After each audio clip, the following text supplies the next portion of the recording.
What to value that has really helped me become the man I am today and pursuing to be. And the one that I remember the most, and was preached to me by my dad, is this. Lesson number 1. Be money master, not money slave. Money is king today. It's what makes the world go round. It is success. The more we have, the more successful we are, right? Define success for yourself. Now check this out. I'm in south of New Orleans a few years ago, and I went to a voodoo shop, and they had this wooden partition against the wall with these columns, and in these columns were all these vials of these magic potions, right? And the headings above each potion defining what they would give you were things like fertility, health, family, legal help, energy, forgiveness, money. Guess which column was empty? Money. Now I would argue that our cultural values have even been financialized. Humility is not in vogue anymore.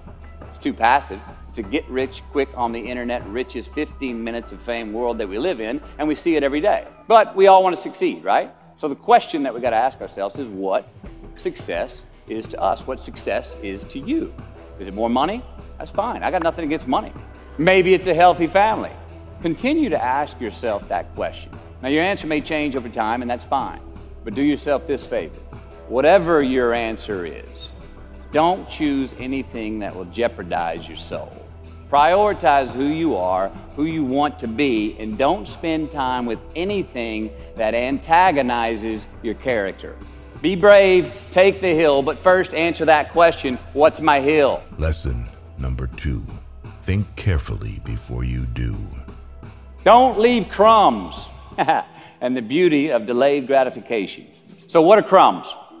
Well, the crumbs I'm talking about are the choices that we make that make us have to look over our shoulder. You didn't pay that guy back the money that you owed him, and tonight you just saw him 3 rows behind you. Shit. You slept around on your spouse, and you just found out that tomorrow she and the lady you're having an affair with are going to be at the same PTA meeting. Shit again. These are the crumbs. They come in the form of regret, guilt, and remorse. You leave crumbs today, they will cause you more stress tomorrow, and they disallow you from creating a customized future in which you do not have to look over your shoulder. So let's flip the script. Instead of creating outcomes that take from us, let's create more outcomes that pay us back, fill us up, keep your fire lit, turn you on for the most amount of time in your future. These are the choices I'm talking about, and this is the beauty of delayed gratification. All right, tee yourself up. Do yourself a favor. Make the choices, the purchases today that pay you back tomorrow. Residuals. So whether it's prepping the coffee maker the night before, so all you got to do is press the button in the morning, or getting ready for the job interview early so you don't have to cram the night before, or choosing not to hook up with that married woman because you know you're going to feel horrible about it tomorrow, and her husband carries a gun, or paying your debts on time so that when you do see that guy 3 rows back tonight, you don't have to hunker down in your seat hoping that he don't see you. Get some ROI, return on investment, your investment, you. Customize your future. Don't leave crumbs. Lesson number 3. Don't half-ass it. I was asking myself, what's a value that I learned as a child that has really helped me become the man I am today and pursuing to be? And the one that I remember the most, and was preached to me by my dad, is this. Don't half-ass it. Don't half-ass it. Boy, that never goes out of style, does it? I mean, think about it. If you're gonna do something, if you've chosen to do something, whatever it is, easy, hard, if you give it your all and you don't half-ass it, win, lose, draw, get what you want, don't get what you want, whatever the outcome is, if you don't half-ass it, at least you're not gonna have to wonder, oh, would the outcome have been different? What if I did give it my all? And boy, wondering that is what keeps us up at night. Lesson number 4. Responsibility is the key to freedom. Responsibility of freedom and the freedom in responsibility. Life's more than just straight Saturdays with as much cake as you want to eat. It just is. You will see how long you last doing that if you really do it. You won't last that long. Responsibility is appreciation of a past. It's building of a lineage. It's investing in ourselves. It's investing in something we started to build yesterday that we want to take into tomorrow. There's a response that gives us freedom. So to actually have true freedom, we have to be more responsible for certain things, for ourselves, who we are, constantly investigating and interrogating our better selves to say, I'm going to be a little bit better at this tomorrow, knowing that we never land. There's no ta-da moment. And that is one thing I think we all got to watch, because we all are so result oriented, but there's no ta-da moment. We're always chasing yet. And if we can get comfortable and understand and laugh at and be ready to work hard at the fact that we're all just achieving our way to the unachievable, and that's as good as it gets. And that's pretty damn awesome. Lesson number 5. You are not who you think you are. A roof is a man-made thing. Yes. The constraints we put on ourselves, our potential, those are man-made. Who the hell do we think we are putting those ceilings above ourselves? Things are going so well, I get nervous. Geez, why me? Why do I deserve this? This is too good. It's too good to be true. This is unbelievable. What a foolish word. A rude and disrespectful word. Now, why would we define things that are incredible and awesome, things that actually make us believe in them more, with this pillar of autonomy? It's an arrogant thing for us mortals to put a roof over our head and go, well, that's as good as it can get. That's as much as I can succeed. That's as much as I can love. That's as sad as I can get. That's as happy as I can get. Now, no more. We're just tapping into the 11th percent. To use the Icarus analogy, the wax starts to melt on Icarus's wings when he's flying too close to the sun. Most of the times we think our wax is melting on our wings because we're too close to the sun. There's still ice and snow on the ground. It ain't even close to being hot enough to melt the wax. We've got so much further that we can fly that we do not give ourselves the credit for. So take the roof off and say, no, this is not even close as good as it can get. I'm tapping into the 11th percent. I've got trust that we have so much further we can fly than we even mortally give ourselves credit for. And to put a ceiling on ourselves is actually arrogant. Lesson number 6. Learn to be alone with yourself.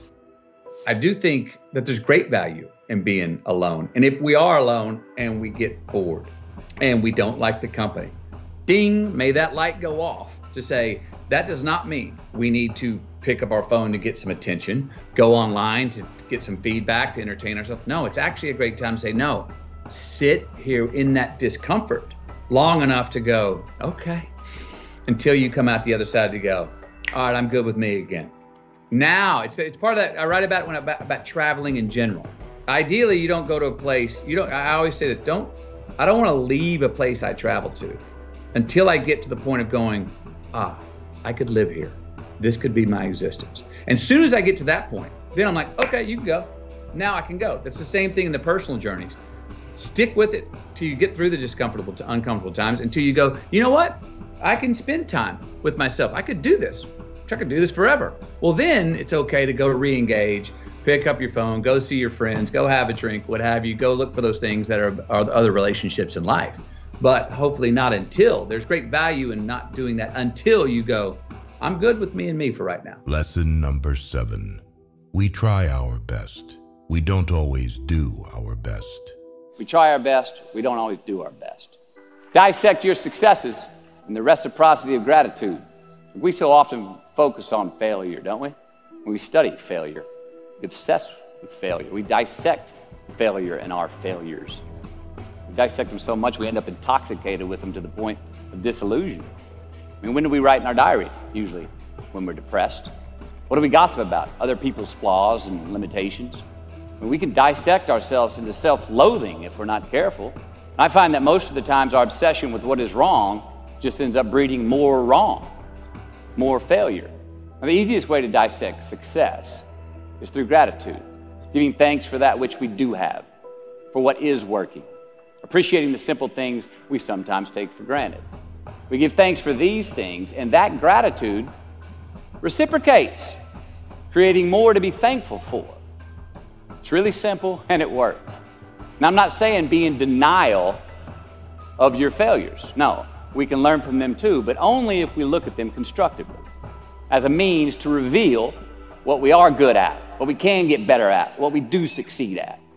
And since we are the architects of our own lives, Let's study the habits, the practices, the routines that we have that lead to and feed our success, our joy, our honest pain, our laughter, our earned tears. Let's dissect that and give thanks for those things. And when we do that, guess what happens? We get better at them. Lesson number 8. You can always find a way out of any situation. Life's not easy. Life is not easy. It is not. Don't try to make it that way. Life's not fair. It never was. It isn't now, and it won't ever be. Do not fall into the trap, the entitlement trap, of feeling like you're a victim. You are not.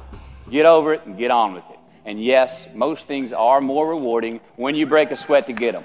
We've all got two wolves in us, a good one and a bad one, and they both want to eat. The best I can tell, we just got to feed that good one a little more than the other one. Happiness is an emotional response to an outcome. If I win, I will be happy. If I don't, I won't. It's an if-then, cause and effect, quid pro quo standard that we cannot sustain because we immediately raise it every time we attain it. You see, happiness demands a certain outcome. It is result reliant. And I say if happiness is what you're after, then you're going to be let down frequently and you're going to be unhappy much of your time. Joy, though, joy is a different thing. It's something else. Joy is not a choice. It's not a response to some result. It's a constant. Joy is the feeling that we have from doing what we are fashioned to do, no matter the outcome. Now, personally, as an actor, I started enjoying my work and literally being more happy when I stopped trying to make the daily labor a means to a certain end. See, joy is always in process. It's under construction. It is in constant approach, alive and well in the doing of what we're fashioned to do and enjoying. Lesson number 9. Appreciate the fear. Give your obstacles credit. I think fear is a good thing. Now, why? Because it increases our need to overcome that fear. All right, so say your obstacle is fear of rejection. All right, you want to ask her out or you want to ask him out, but you fear that he or she may say no. All right, you want to ask your boss for that promotion, but you're scared he's going to think you're overstepping your bounds. Well, instead of denying those fears, declare them. Say the fear out loud. Admit it. Give them the credit they deserve. Don't get all macho and act like they're no big deal. And don't get paralyzed by denying that they exist and therefore abandoning your need to overcome them. I mean, I'd even subscribe to the belief that we're all destined to have to do the thing that we fear the most anyway, at some point. So give your obstacles credit, and you will, 1, find the courage to overcome them, or you will, 2, see more clearly that they're not really worth prevailing over. So be brave, have courage, and when you do, you get stronger, you get more aware, you get more respectful of yourself and that which you fear. Lesson number 10. The most important thing is what you focus on. Lose a job and then get another, but won't take it because it's less salary than maybe the one they had before. And all of a sudden find themselves 3, 4, 5, 6, 7, 8 years, a decade later going, they're still stuck. They didn't do anything. They're still saying like, no, I'm going to find that thing. And I'm going like, you missed a decade, man. Just go do that one that you love to do that maybe was going to pay you less because you'd at least been building something through the day. And who knows what that would have led to? Maybe that would have led to something where you're getting paid 5 times more than you were doing something else you love even more. So sometimes it's not even about what choice we make. Just make a choice and commit to it and go and dive in. We remember the stuff we earn, the stuff we experience more than what the teacher tells us or what someone gives us for free. We just do. We broke a proverbial sweat on it, whether it was mental or physical or whatever. We built it. We understand. We felt how we got it, how we achieved it, how we got what we wanted.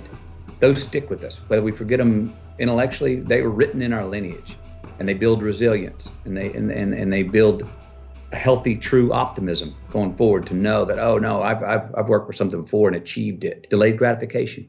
Oh, there are choices I can make today for myself that will pay me back later in life. Lesson number 11. Let go of your past to save your future. Eliminate who you are not first, and you're going to find yourself where you need to be. Look, the first step that leads to our identity in life is usually not, I know who I am. I know who I am. That's not the first step. The first step's usually, I know who I am not. Process of elimination. Defining ourselves by what we are not is the first step that leads us to really knowing who we are.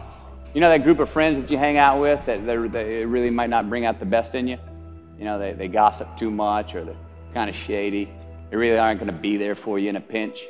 Or how about that bar that we keep going to that we always seem to have the worst hangover from?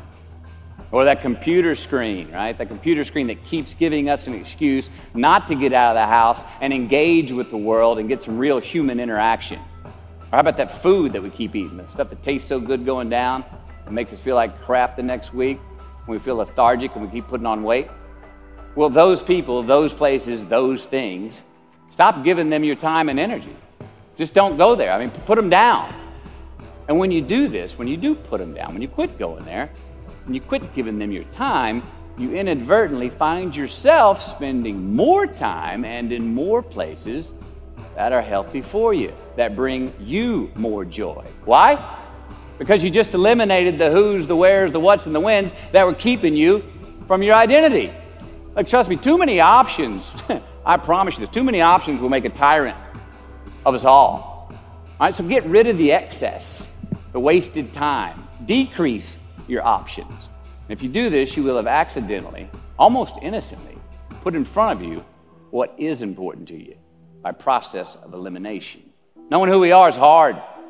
It's hard. So give yourself a break.